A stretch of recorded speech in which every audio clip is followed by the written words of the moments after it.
Súper, parece que ya estamos en vivo. Creo. Tenemos el privilegio, el placer de estar conversando esta tarde de lunes con Pablo Yarzún, a quien mando un saludo desde acá. Pablo, ¿cómo estás? Un saludo para ti y para toda la gente que trabaja contigo, para Dicrea, de la Chile. Contento de estar también aquí, además de verte de nuevo después de harto tiempo que no nos veíamos. Sí, mucho tiempo, mucho Sí. tiempo. Bueno, yo no voy a demorarme en hacer el perfil para quienes vayan empezando a conectarse a partir de ahora a la entrevista con Pablo Yarzún. Decir que es un filósofo, un estudioso de las artes de la cultura, traductor, escritor, una pila de libros que nos ha dejado afortunadamente formador de muchas generaciones en carreras tanto de artes visuales como teoría del arte. Por mucho tiempo también encabezó la decanatura en la Facultad de Artes, ha iniciado una serie de iniciativas en los últimos tiempos, por supuesto un muy exitoso doctorado en estética y filosofía que tiene la universidad y que recibe a generaciones de, yo diría, investigadoras, Pablo, e investigadores de América Latina que están viniendo a la Sí, Universidad de también, Chile a también, estudiar, sí. y un Sí, centro de investigación del cual también sería muy bueno que nos contaras que ajá, está de reciente formación, sí, para que ahondemos un poco sobre tu trabajo y después obviamente nos vayamos a la contingencia, ¿no? con todo gusto. Cuéntanos de qué trata este centro. Yo creo que es súper importante para la gente que no está en la universidad y que empieza y vaya a empezar a seguir tu trabajo también. Hable un poco qué está en el origen de este centro, que a lo mejor los que estamos con residencia en la Universidad de Chile tenemos más nociones, pero sería muy bueno Sí, como seguirlo sí. abriendo, ¿no? Tiene como dos historias. Tiene una historia un poco más larga, más antigua también, o una historia más reciente. La más antigua es una intención, en el fondo, la intención de generar un centro en la medida en que el doctorado ese que tú mencionabas justamente fue creciendo, madurando, alcanzando niveles de reconocimiento también, felizmente. Había la idea, yo tenía la idea de que eso podía dar lugar justamente a un trabajo de, ¿cómo se podría decir? Como establecer redes de investigadores ya a nivel más latinoamericano, no solamente chileno, desde luego chileno, pero también con conexiones internacionales, con un cierta, como diría, una cierta atención especial para América Latina, pero también para el resto del mundo. Y bueno, eso partió siendo una red de investigadores que en realidad es muy difícil sostener una red. Es algo muy, muy febre, muy frágil, entonces la idea era más bien crear un centro.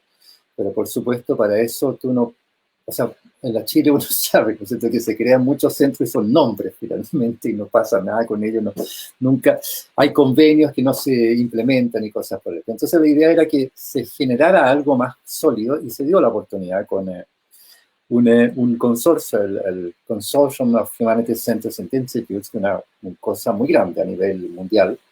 Son 260 centros a lo largo de todo el mundo, desde Taiwán hasta Nueva Zelanda, atravesando todo el mundo. Muy grande. Y entonces se nos ofreció la posibilidad de postular a un financiamiento para algo que ellos llaman, y que es un proyecto reciente, que se llama Global Humanities Institute, que es en el fondo una escuela de verano. La única excepción es que en Chile se hizo en invierno. Era una escuela de verano en julio, la que nosotros obtuvimos, ganamos ese concurso.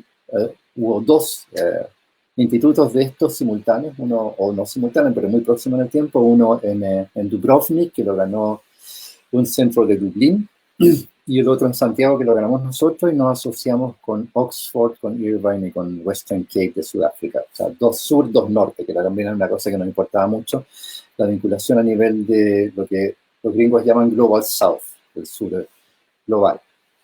De tal manera que no fuera solamente una perspectiva mirando hacia nuestros vecinos, sino que también hacia aquellos otros con los cuales compartimos además experiencias que son muy distintas, pero que finalmente te crean un clima de entendimiento, un clima de comprensión sin necesidad de que uno tenga que explicarse muchas cosas. Con Sudáfrica estoy pensando justamente. Nos encontramos una cantidad de, ¿cómo te podría decir? Como de atmósferas muy, muy próximas, muy cercanas en las conversaciones con los sudafricanos. Y eso fue una muy notable experiencia. Estuve en Ciudad del Cabo hace como unos 3 años, algo así.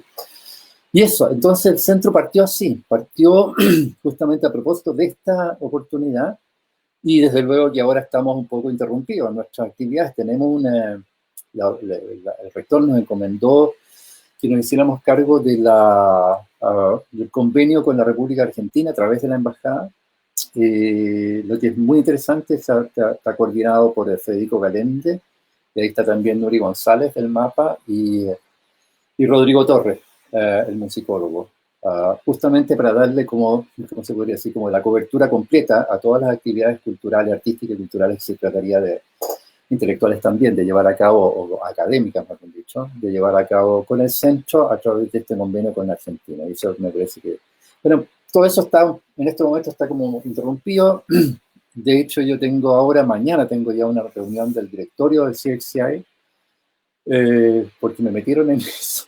O sea, yo no quiero saber más de cosas, pero bueno, igual tengo que estar ahí. O sea, es importante estar ahí porque es el único... O sea, en realidad hay solo 3 centros en América Latina. Y hay 2 centros en Argentina que no están funcionando mucho, por lo que yo sé. Y está este otro, el centro chileno. Entonces, el consorcio le da mucha importancia a este centro porque le permite, piensan que así pueden activar las vinculaciones con América Latina. E incluso nos propusieron hacer el próximo meeting anual que tiene esto, que es muy grande, son como 200, 300 personas, en Santiago, cosa que mañana vamos a conversar y que yo ya lo veo difícil. Lo veo muy difícil que podamos hacerlo el próximo año. Pero eso es más o menos como la historia del centro, y la idea es que nosotros podamos hacer converger ahí un conjunto de, no solamente iniciativas, sino que de trabajo, de investigación cotidiana de alguna manera. Y eso significa que ahí incorporamos a nuestros doctorandos del doctorado, o sea, tenemos una relación muy estrecha con el doctorado en ese sentido, a los postdocs que llegan al doctorado, al mismo claustro también, pero tenemos que diseñar una forma de funcionamiento que nos permita tener esa suerte como de actividad permanente y periódica también, con actividades, iniciativas periódicas. Eso es.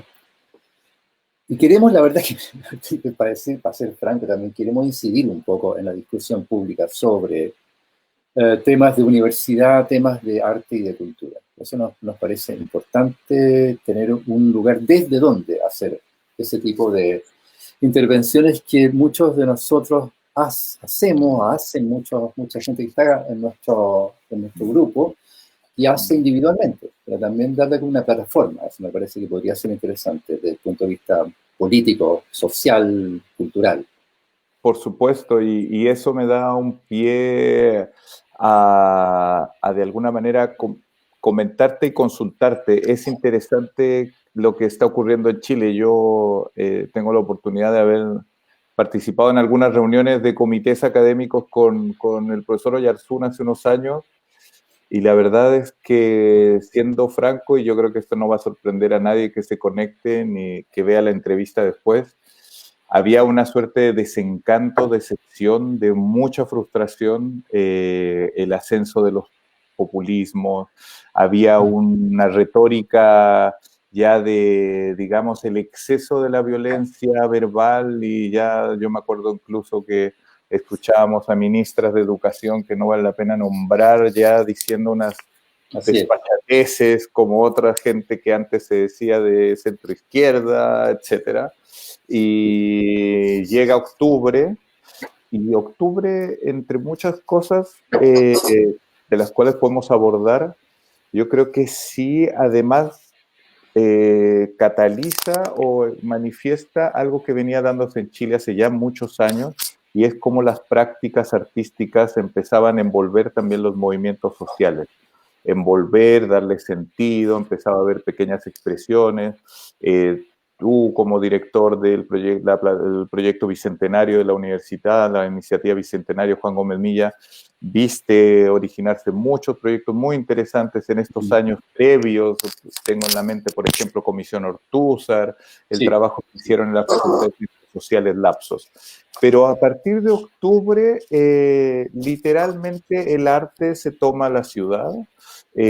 Aparecen jóvenes artistas, lo que ahora algunos llaman artivistas, aparecen oficios, que los oficios hoy son manejar programas de internet, diseñar y hacer. Y quería un poco que me hablaras tu experiencia como estudioso, que además me imagino que incluso te debe haber tocado viajar en todos esos meses de caos chilense, ¿cómo ves lo que pasó en Chile y las relaciones del arte en esta forma de expresar descontento y también de generar colectividades a niveles locales, territoriales o gremiales, por ejemplo? Bueno, yo creo que o sea, de alguna manera tiene que ver con una especie de modificación, de transformación que ha ido surgiendo en los movimientos sociales desde hace tiempo ya, yo creo. En nuestro caso, en Chile, yo me atrevería a pensar que uh, el año el año 2011, 2011, con las manifestaciones estudiantiles, se produjo ahí un cambio y que venía anticipado por las manifestaciones secundarias del 2006. Pero quiero decir un cambio en el sentido de, ¿cómo se podría decir? Como del discurso de las manifestaciones, de la puesta en escena de la manifestación, o sea, manifestaciones que se conciben a sí mismas como puesta en escena, no solamente como una intervención callejera, no solamente como un acto de protesta o de reivindicación, sino que como justamente una puesta en escena de esa misma reivindicación, de esa misma protesta, de las aspiraciones que están siendo cercenadas permanentemente, etcétera. Todos esos elementos que uno podría... y creo que ahí creo que es algo que pasa no solamente en Chile, desde luego, sino que pasa a nivel mundial. O sea, que son manifestaciones que uno ha visto, similares en algunos aspectos, uno podría decir como un aire de familia en muchas de esas manifestaciones. Pienso partiendo por la Plaza Tahrir de Egipto, que es justamente el año 2011, y las múltiples manifestaciones que ha habido después y que siempre implican de alguna manera una conciencia respecto de que la manifestación no consiste solamente en un conjunto de divisas, sino que consiste en cuerpos que actúan, y en cuerpos que ocupan espacio, cuerpos que se territorializan también y que se hacen presentes. O sea, hay una presencia corpórea muy significativa, que es lo que le da este aspecto, comillas, teatral a muchas de las manifestaciones a las que nosotros hemos asistido, y que ponen unas, ¿cómo diría?, significan o implican un desafío justamente a las formas de poder y de control a las que nosotros estamos acostumbrados, al que el poder dominante, el poder establecido está acostumbrado a ejercer. Entonces hay una suerte de, por así decir, de constante puesta en tensión de esas formas de control que llevan a situaciones tales como las que ocurrieron con el estallido, o sea, situaciones que son de absoluto violación de los derechos humanos, de actos realmente criminales, de avalar esos actos criminales por parte de las autoridades de gobierno y todo ese tipo de cosas. Yo creo que son consecuencias de una transformación muy significativa de los procesos, de los movimientos sociales y de los movimientos de protesta social y de la puesta en escena callejera corpórea de esos movimientos, a una nueva conciencia política que tiene que ver de alguna manera también tiene que ver con políticas del cuerpo, con políticas de la voz, con políticas de la presencia material y física, y de la intervención material y física, y por supuesto tiene que ver con políticas territoriales, tiene que ver con políticas, por así decir, de, no solo de reivindicación, sino que, comillas, de liberación o emancipación de espacio. Y creo que eso lo que implica también resignificación, como ha ocurrido con la Plaza de la Dignidad. Entonces creo que eso es muy, muy interesante, y ahí evidentemente que el factor artístico tiene un papel que jugar por razones obvias. O sea, el arte es material, esencialmente material, o sea, un arte sin materia no... O sea, el arte puede adelgazarse hasta el borde de la inmaterialidad, pero ahí hay una resistencia siempre, que es lo que hace que lo que uno hace también, comillas, materialmente sea arte. Y eso me parece que es un factor un elemento que juega un papel absolutamente determinante en estas manifestaciones.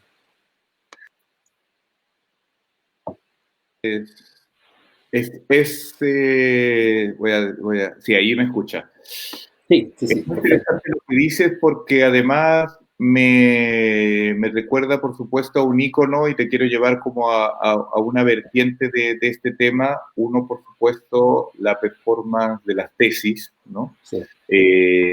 Que es muy interesante más allá de las, digamos, sensaciones que podía generar en algunos u otros, porque la verdad es que la explosión de lo que significó esa performance, yo creo que pocas veces se había visto en el arte en las últimas décadas, ¿no? Y o sea, tener unas diputadas en el Parlamento turco cantando la traducción, ¿no? En pleno Congreso.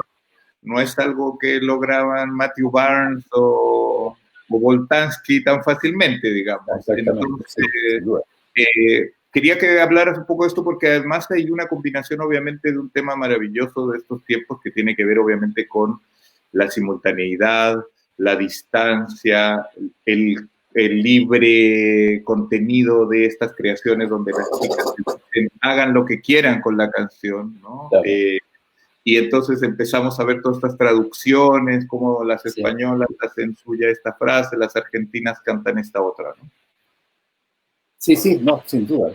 No, eso fue muy fascinante. A mí lo que me ha pasado, me pasó y me ha pasado, de alguna manera me sigue pasando también, es como una suerte de inhibición respecto de, ¿cómo podría decirlo? Como de analizar esos fenómenos. Un poco porque pienso que son fenómenos que están en curso, porque pienso que los análisis que uno podría hacer son análisis insuficientes para justamente eso que está en curso. Y muchas veces son análisis, esto lo he dicho ya más de una vez, son análisis que uno hace a partir de lo que uno ya sabe. Y eso justamente es lo menos interesante en este momento, lo que uno ya sabe. Lo más interesante es que uno se abra a esta suerte de espacio incierto en que estamos ya acentuadamente viviendo ahora con la pandemia, por supuesto, pero el espacio incierto que ya se había abierto en esos términos desde el estallido. Estaba ahí latente, desde luego, sin duda. Pero desde el estallido se hizo absolutamente inequívoco e imposible de, ¿cómo se podría decir?, de disimular la existencia de esa incertidumbre respecto del futuro, una incertidumbre muy radical hoy día, por cierto.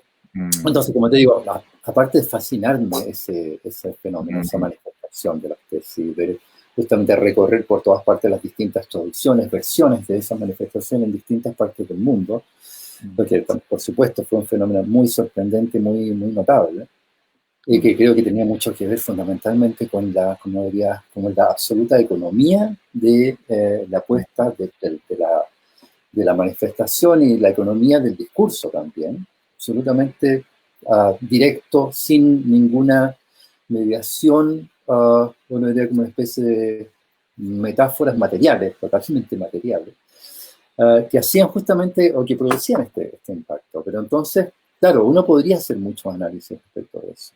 Pero creo que lo interesante es dejarse más bien afectar por eso. Pensar desde ahí, sin duda. Pero no necesariamente pensar eso, porque tal vez eso es lo que uno no debe hacer hoy día.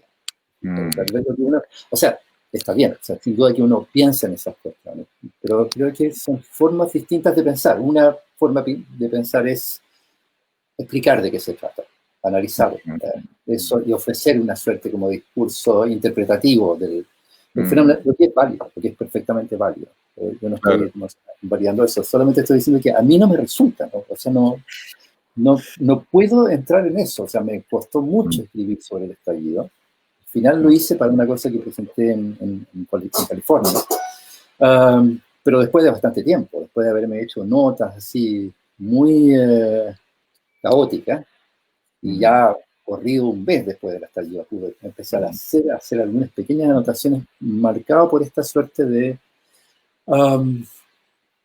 como de duda de cómo uno enfrenta esto, o sea, cómo uno desde lo que uno hace enfrenta una situación, un proceso tan, en cierto modo, tan radical como el proceso en que nos encontramos hoy día. Eso, ¿no? A mí me atrae mucho detenernos un poco en el movimiento que ocurre en Chile a partir de octubre. Por cierto, y además tú que eres una persona que está con muy buenas redes de trabajo en otros lugares, es un fenómeno que venía expresándose todo el 2018, 19 en una seguidilla de micro, macro crisis, ¿no? Líbano, Ecuador, sí, etcétera.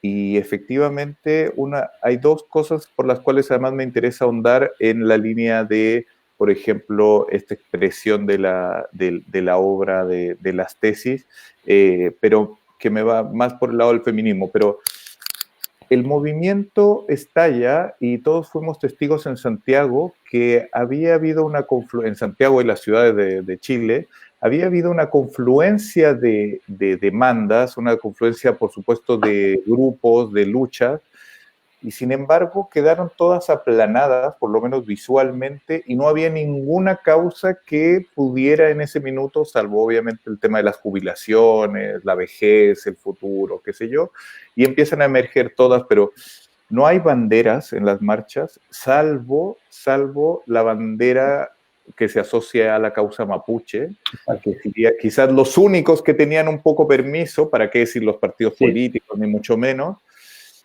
El movimiento tiene un bajón, como se dice, incluso tú y yo recordaremos ese momento en donde se habla como de la traición a la primera línea, los chicos escriben, nos dejaron solos, y ahí viene la manifestación de las tesis senior en Estadio Nacional, que fue como un electroshock, donde otro movimiento hacia una causa en específico, pero que obviamente sabemos que la lucha contra el patriarcado es que envuelve al modelo y al sistema, pero me parece interesante esta reflexión y yo te encuentro toda la razón de que más que un análisis tan hermenéutico, quizás solo descriptivo, ¿no? Ver lo que ocurrió, el solo hecho de describir todo lo que pasó nos va a abrir muchas puertas de reflexión a lo que se nos viene también en Chile, ¿no?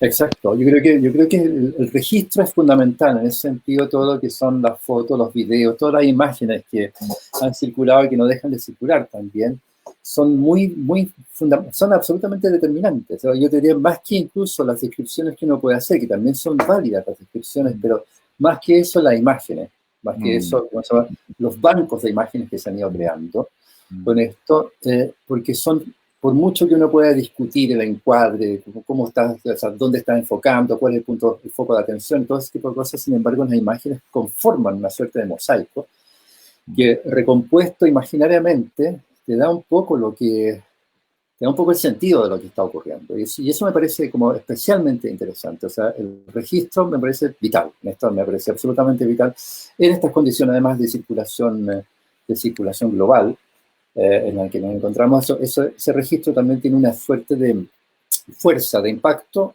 que es un plus que se agrega justamente al solo hecho de registrar determinados acontecimientos. Entonces, claro, o sea, yo creo que por una parte está eso, por otra parte no es en absoluto raro que el fenómeno de las tesis, que es una reivindicación feminista, haya tenido la repercusión y haya tenido el carácter de modelo, esa especie de carácter modélico que asumió.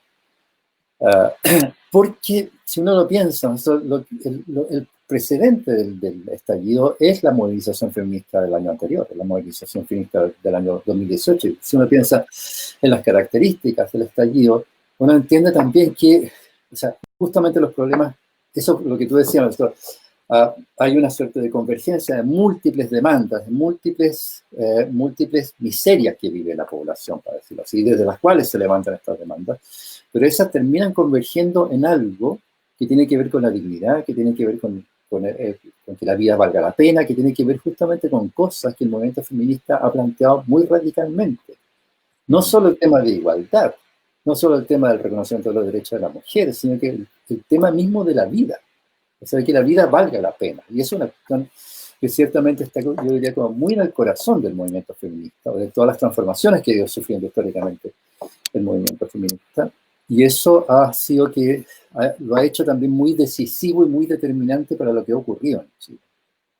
Entonces, desde ese punto de vista, me parece que hay esos dos elementos que son súper interesantes. Y claro, uno no podría olvidar al movimiento mapuche. Uno no podría olvidar justamente el absoluto maltrato permanente, histórico que ha sufrido el pueblo mapuche a manos de los chilenos, a manos justamente de la clase oligárquica chilena, a manos de los poderes establecidos y permanentes que gobiernan en este país. Entonces, me parece claro, o sea, el feminismo y causa mapuche forman una especie como de alianza ejemplar en esta asunto. Totalmente. Y además con de nuevo un componente como todo, digamos, cultural, pero en este caso artístico, que lo debes haber conversado seguramente con colegas del Departamento de Artes Visuales y que tiene que ver con toda la suerte de intervenciones al patrimonio, digamos, de esculturas, ¿no? Y que representaban estas esculturas que tenemos lamentablemente lleno en todas nuestras capitales coloniales del continente, desde Tijuana hasta Punta Arenas, y que, claro, fueron obviamente víctimas, pero testigos y testimonios de cómo el arte también empezó a ser protagonista y empezaban a ver estas imágenes, como bien tú dices, en Plaza Dignidad o el Monumento Baquedano, pero ya en Temuco, ¿no? Sí, con las esculturas de Caupolicán, de Pedro Valdivia, etcétera, etcétera. Y empieza a haber un juego ahí entre memoria, entre revuelta, muy interesante, ¿no? No, eso es muy fascinante, porque claro, ahí uno puede hacer tal vez consideración y sería muy interesante incorporar a gente que entiende bien de estos asuntos. Estoy pensando en gente que entiende bien de patrimonio, porque lo que está muy en juego ahí es el tema patrimonial, el tema, o sea, por supuesto que la memoria vinculada con eso que uno llama patrimonio y que uno cree saber de qué se trata con cierta facilidad o con cierta expedición, pero en realidad es poco lo que sabe uno de eso. ¿Qué es patrimonio? ¿Qué significa o tiene qué importancia? Estoy pensando patrimonial en el sentido de estas esculturas, estatuas públicas. Chile no es un país que tenga estatuas públicas muy interesantes, son muy pocas las que son realmente interesantes, pero comparado con otros países de América Latina, creo. ¿Sí? Pero de todas maneras tienen una fuerza simbólica, de una u otra manera, por mucho que uno no soporte algunas de esas esculturas. Pero tiene una fuerza, o sea, como diría, tiene una fuerza simbólica de significar dominación, en rigor. ¿Sí? Y eso yo creo que ha sido justamente uno de los motivos fundamentales del rechazo, no diría el rechazo, sino que la intervención directa que han tenido esta escultura, decapitaciones de Pedro Valdivia, cosas parecidas. Pero lo que pensaba es un poco en lo que pasó justamente con estas cosas una vez que el estallido decayó a causa de la pandemia. Hay que recordar que el estallido iba a pasar necesariamente por las vacaciones, iba a haber, a pesar de que hubiese habido insistencia, por así decirlo, en mantener una suerte de actividad callejera. Desde luego que era una cosa mucho menor, pero después vino la manifestación del 8 de octubre y entonces todo el mundo se enteró de que esta cosa seguía y que seguía con mayor énfasis, todavía con mayor ímpetu, previendo justamente el plebiscito y todo eso. Entonces, bueno, eso. Pero la reacción que tuvo el gobierno, que tuvieron las autoridades, fue tratar de limpiar Santiago de todas estas intervenciones. O sea, y eso, en rigor, si uno lo piensa así, eso es no entender nada de patrimonio. O sea, durante 3 meses se estuvo creando patrimonio en Chile. O sea, todas las imágenes que había, imágenes que cubrieron el GAM, por ejemplo. El Centro Cultural Gabriela Mistral. Claro, porque nuestras clases dominantes piensan que el patrimonio es algo del pasado, es algo que les recuerda justamente a su ancestro, y algo que les recuerda justamente la manera como ha sido ocupado este país y controlado este país. Voy a decirlo muy grosamente, estoy hablando como, por así decir, el lado anarquista de mi corazón.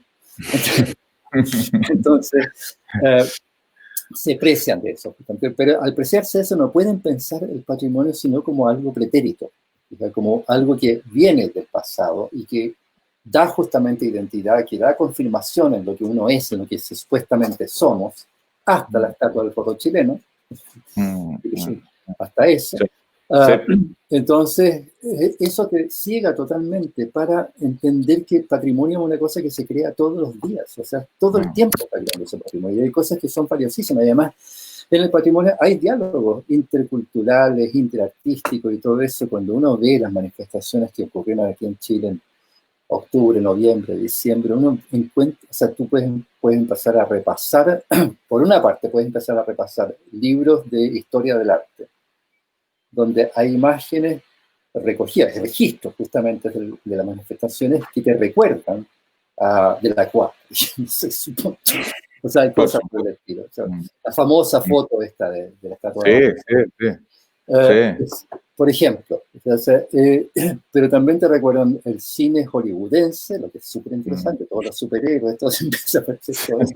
O sea, hay una cantidad de memoria, por así decir, imagística, no sé cómo llamarla, pero una memoria de imágenes que se hace presente y se registra, y que tiene que ver también justamente con formas de reprocesar mensajes, mensajes de imágenes, mensajes culturales, mensajes artísticos, a través de esta misma manifestación, y con eso se crea patrimonio, sin duda que sí. Entonces, si después tú blanqueas todo, por supuesto que lo que estás haciendo es no entender nada, no haber entendido nunca nada, y no poder entenderlo simplemente, estar absolutamente al margen de lo que ocurre en el sentido de comprensión, adentro de lo que ocurre en el sentido de control y represión, sin duda. Pero una cosa es comprender, otra cosa es reprimir. Y que tuvo un botón espantoso, si lo vemos yo creo que en el tiempo, que fue esa famosa pasada del presidente de la República por Plaza Dignidad a tomarse la foto, que es un poco un símbolo de lo mismo que estamos hablando. Y mientras yo te escuchaba, mientras veía esas brigadas de trabajadores municipales con una, perdonen a los auditores, como decíamos en mi pueblo, una pinche pintura, ¿no? Así de pasando, y se me vinieron a la mente las catedrales puestas sobre el Templo Mayor en la de Tenochtitlán, digamos, o sea, como que es solo una reproducción de eso, de la tratar de anular, ¿no? Del negar, y que en el fondo lo que hace, como personaje cuando pasa y se toma una foto y le quiere decir a no sé qué Chile, aquí no pasó nada, miren, me tomé una foto, y lo único que hace es recordarnos que el conflicto está latente, está debajo de Chile entero, yo te diría, no de Santiago, sino de Concepción en el norte, y hacia allá quería llevarte. Pablo, yo no sé qué te pasó a ti con las manifestaciones de Floyd, pero una de las muchas cosas que me pasaron fue que me sorprendió esta mirada casi posthumanista de los manifestantes que venían del velorio de la abuela, ¿no? De contagiarse hace 3 semanas, de que había una calamidad en Barcelona, en España, en Italia, y salen al rostro descubierto, salen sin tapabocas, y entonces pareciera que ya todos incorporamos que la muerte va a ser parte del futuro de los movimientos, y también pareciera que hay obviamente muchas razones para tener esta lógica de la primera línea y decir, mejor lo doy todo que seguir en esto, ¿no? Con todo, sino para qué, como decía, esa frase muy espectacular, muy impresionante. O sea, imagínate lo que es pensar en lo que era el ¿cómo se podría decir? Como esa suerte como de mensaje como de resignación, si quieres decirlo así, como mensaje juvenil de resignación de los años 90, el no estoy ni ahí. Y lo comparas con esta cosa, con todo sino para qué, es muy impresionante el cambio que ocurre ahí, es muy, muy impresionante. Es un cambio social, político, vital, por supuesto, de afecto, de afectividad, fundamentalmente de afectividad, que está como en la base de esto que está ocurriendo. Pero sí, yo creo que lo que dices tú, a mí me hace mucho sentido eso. Estaba pensando, lo que tú dices posthumano y todo eso, que se habla mucho de esa cuestión, yo la verdad no entiendo mucho, pero lo que sí me parece entender es que nosotros que nos llamamos a nosotros mismos humanos, somos más, cuando pienso un poco en esa cosa de la afectividad, somos más bien intensidades. Y esas intensidades no tienen, o sea, hay partes de esas intensidades que son humanas, otras partes que no sabemos lo que son, yo creo directamente. Creo que una de las gracias del arte, de la poesía, es entrar en conexión con eso, es entrar en conexión, o sea, es ser hecho desde el lugar de esas intensidades. Yo creo que sí, ahí puede haber algo poshumano, pero en todo caso hay algo que no es simplemente humano en eso. Y eso que no es simplemente humano tiene que ver con la pasión, tiene que ver con la afectividad, pero la afectividad no entendía simplemente como reacciones emocionales, sino que entendía como una inteligencia afectiva. Una afectividad que responde y que también propone ciertas cosas, como la que nosotros pudimos ver a través del estallido, que desde luego no eran manifestaciones meramente reactivas, eran manifestaciones altamente propositivas y muy inteligentes. Alguien se enojó conmigo porque dije que la calle pensaba, o sea, no voy a decir que se enojaron mucho conmigo por haber dicho eso. Pero obvio que sí, fija, obvio que sí, los colectivos piensan, los colectivos son pensamientos colectivos también. Entonces, no entender esa cosa, como vuelvo a decirlo, no entender esa cosa es no entender absolutamente nada y seguir manteniendo las cosas como están y agravando las cosas como están. Yo creo que lo vemos muy claro ahora, en todo este periodo, con todo el manejo de la pandemia. Entonces, yo creo que es muy claro. Es incluso, ha sido muy doloroso, yo creo, ¿no? Para la gente que se conecta de otros lugares que no es de Chile o que vean después esta entrevista con el profesor y filósofo Pablo Yarzún, escritor, por cierto. Es doloroso ver cómo hemos sido los peores alumnos yo creo que del planeta, Pablo. O sea, hicimos todas mal, digamos, no lo hicimos ni a lo Boris Johnson, digamos, así como con esa desfachatez de Bolsonaro, así abriéndose el pecho y diciendo la sangre brasilera no se contagia con el coronavirus, ni tampoco como nuestros vecinos de al lado, Fernández o los uruguayos que se encerraron como Finlandia desde el día 1 y estuvimos haciendo una cosa que hoy nos tiene a todos realmente angustiados con más de 100 días de confinamiento y con problemas graves, ¿no? Y yo te quería llevar y preguntar una cosa que me parece también muy interesante de lo que dices y haciendo memoria tanto del feminismo que aludimos como el movimiento de octubre, sin lugar a dudas, sin tampoco un carácter de interpretativo, pero hubo una recuperación de lo colectivo, ¿no? Y la gente lo decía, la gente se sentía, yo creo que tú, yo, mucha gente que salió a la calle, recordemos esto que parece que pasó hace 10 años, que la gente iba a luchar por pasar la Navidad en la plaza juntos, iba a luchar por pasar y tomarse un brindis el Año Nuevo en Plaza Italia, Plaza Dignidad, ¿no? Y eso que obviamente también, como tú muy bien decías, viene del movimiento 2018 o Orígenes 2019, digamos, la gran manifestación feminista, ¿no?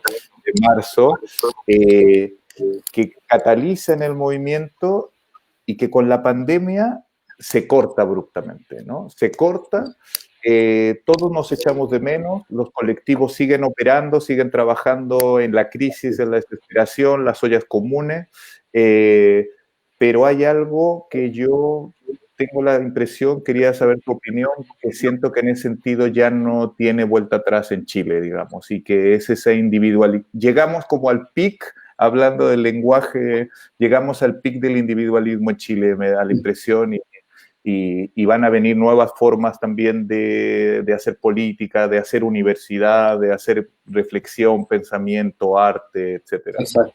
Bueno, a eso me refería justamente con lo incierto, y cuando uno trata de no poblar inmediatamente de palabras y de ideas lo incierto, entonces queda por lo menos expuesto a ello. Y creo que eso es lo que hoy día más requerimos, estar expuesto a esa incertidumbre, no evitarla, no tratar de apaciguarla, no tratar de, de ocultárselo uno a sí mismo, el hecho de que uno está en esa situación muy compleja, que además yo creo que no nos había tocado vivir simplemente una cosa así. ¿Qué te iba a decir? Te iba a decir algo sobre lo colectivo, porque también para redondear, tiene que ver también con que volvimos a escuchar a los prisioneros, sacamos al Inti Illimani de los cajones, lo colectivo. Volvió el pueblo unido, jamás será vencido y todo eso. Palabra pueblo, o sea, hay palabras que no se usaban, era casi como uno no podía, hoy el pueblo dijo, y ahora todo el mundo tiene el pueblo detrás de él, digamos, ¿no? Yo tengo la impresión de que en lo colectivo que tú dices, yo creo que sin duda que ahí hay una especie de resurgimiento de un sentido colectivo, pero creo que es un resurgimiento, y claro, uno podría decir, toda la gente que estaba el 18, después el 25, el millón y tanto que estuvo el 25 de octubre, yo había volví el domingo 20 de octubre. a Chile. Me tocó volver con el toque de queda, justamente. Me costó salir del aeropuerto. Oh. Era una cola inmensa, no había manera de salir, pero me conseguí al final una manera de salir. Entonces, el 25 sí fui, por supuesto, a la Plaza de Dignidad. Y fue como una cosa muy emocionante, por supuesto, pero también era eso, que fue como 2 semanas antes, una buena parte de esa gente estaba en los malls. Yo había estado en el mall, yo no estaba afuera, pero habría estado en el mall, por ejemplo. Sí, claro. Mucha de esa gente, o sea, ahí estaba el individualismo también, sin duda. Pero yo creo lo que se jugaba era como el momento del encuentro. Y el encuentro no supone tanto, o sea, te puedes abrazar con la gente y todo eso, pero el encuentro supone un entre. Y ese es el espacio fundamental en esta cuestión. El espacio fundamental de las manifestaciones, yo creo, era ese entre. Y eso era lo que la policía intentaba justamente destruir.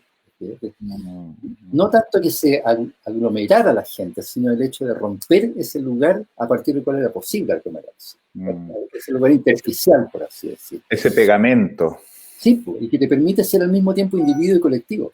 Y eso es lo que me parecía a mí. O sea, yo pensaba como cosas que se decían sobre el individualismo en Chile, que esto era puro individualismo, me parecía que no entendían la cuestión. Y los discursos que hablaban de una especie de como de recuperación del colectivo histórico, me parece que tampoco entendían bien lo que estaba sucediendo. Ahí estaban pasando cosas muy peculiares. Bueno, tú conoces a Roxana Pérez. Roxana me hablaba, me decía, esto no es una cosa, no es una flor que nace así, que brota espontáneamente. O sea, aquí hay trabajo detrás de esto. Y de luego, trabajo necesario justamente para sobrevivir, o sea, el trabajo en las poblaciones, donde hay que ver con quién dejas los hijos, por ejemplo, para ir a trabajar, a quién le dejas la abuela que está enferma en la casa. Se te generan redes de solidaridad de una u otra manera. No obstante que estemos tan fuertemente individualizados, sin embargo, a niveles en los cuales la sobrevivencia es importante, es absolutamente decisiva, en esos niveles, por supuesto, que también hay solidaridad. Por mucho que tú tengas la tele, por mucho que tú tengas mensajes constantes que están apelando justamente a tu individualismo, yo creo que eso nos pasa a todos. De alguna manera nos sentimos convocados por esas cuestiones. Y nos sentimos también como fortalecidos, si pudiera decirlo así, por ese espacio de encuentro, por ese pequeño entre en cuando uno se encuentra con otros y con otras. Y eso creo que ha sido muy vital en Chile. Yo creo que era muy vital también porque quizás muchos nos sentíamos desencantados, frustrados, decepcionados, ¿no?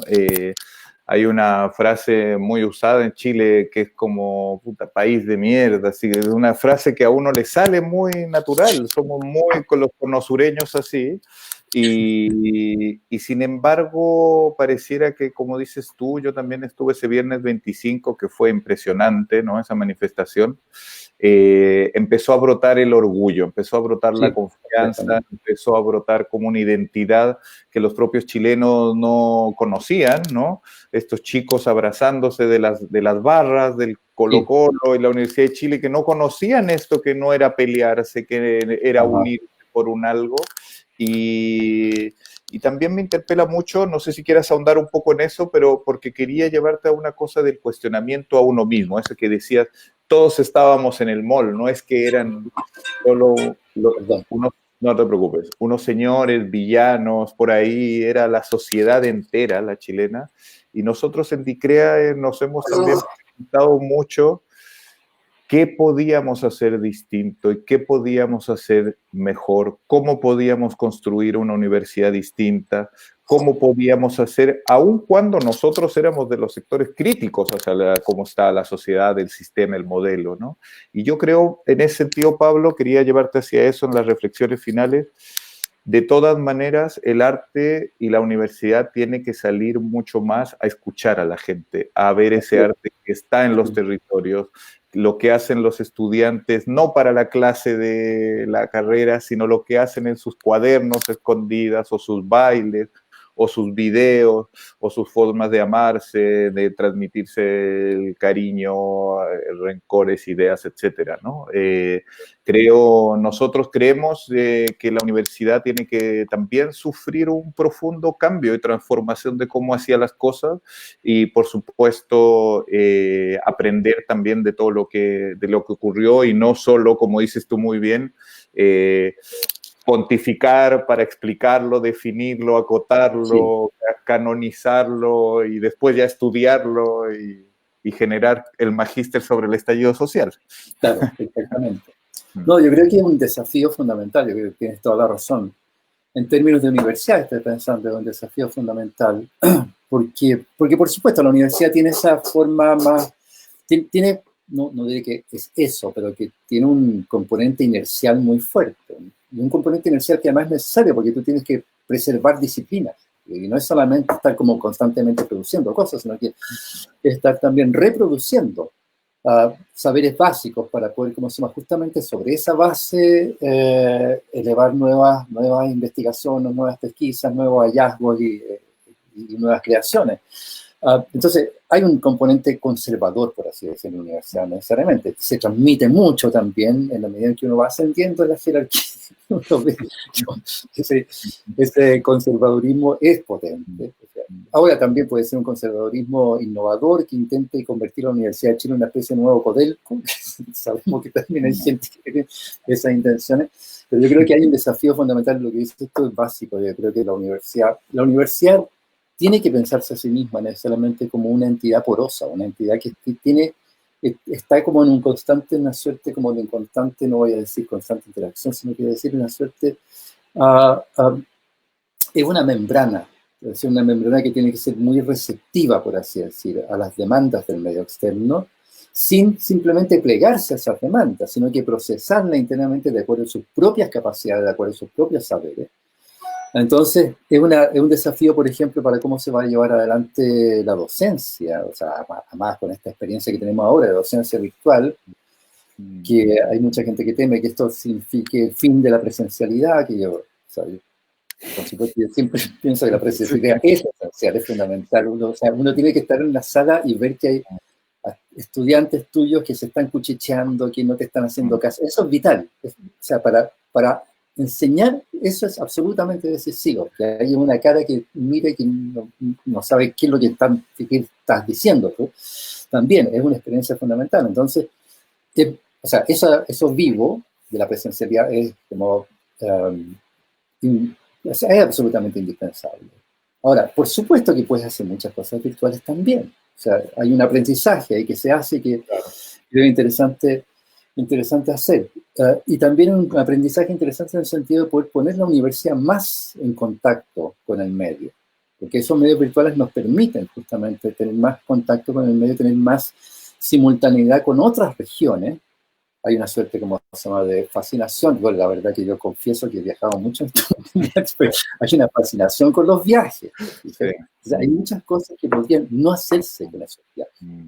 Y esos recursos utilizarse para otras cosas. Claro. Más productivas en un sentido más general, en un sentido más amplio. Fija, no solamente para la productividad que repercute en ti mismo, por así decirlo, el beneficio que repercute en ti mismo, sino que...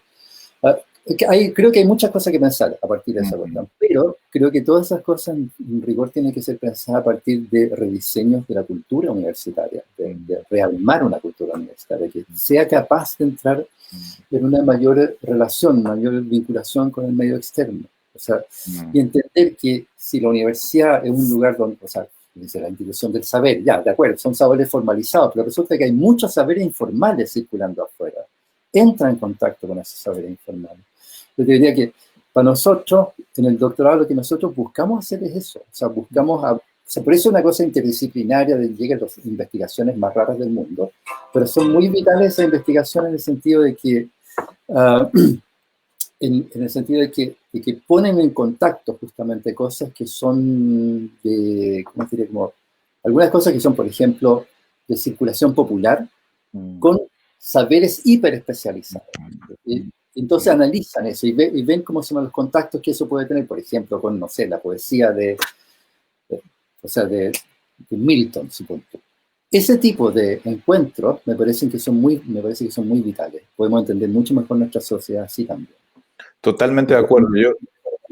Sí, yo quería acompañar tus palabras en dos ideas. Uno, recordar que yo afortunadamente la Facultad de Filosofía y Letras de la Universidad Nacional Autónoma de México, en la UNAM, alguna vez tuve algún curso de introducción a la filosofía con el profesor Sánchez Vázquez, y el profesor decía, me acuerdo que nos tiraba, bueno, era un caballero español, una leyenda de la filosofía en América Latina, y decía, lo mejor de las universidades son las relaciones entre ustedes, nos decía, no entre nosotros, ¿no? Entonces, no es solo la relación de profesores y alumnos, es el conocimiento que se construye en esas comunidades de alumnos, estudiantes y, por supuesto, profesores o guías, orientadores a lo Rancière, digamos, como él siempre lo planteó.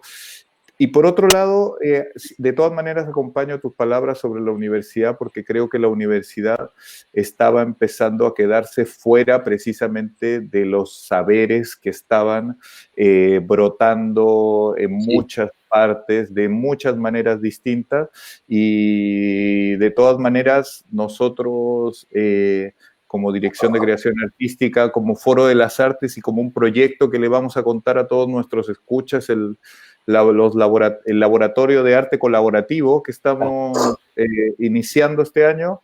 Nos ponemos a disposición de lo que trabaje el doctorado y en esta lógica de ir, obviamente, desde la universidad hacia las comunidades, los territorios, los colectivos, los artistas, pero no a enseñar, no a vincular, no a escuchar, a aprender, a mezclar, a hibridar, a mestizar y hacer como lo que ocurrió en, por ejemplo, Comisión Ortúzar, que salga de algo de ahí entre colectivos y no necesariamente en los formatos que estudiamos históricamente en la universidad, ¿no?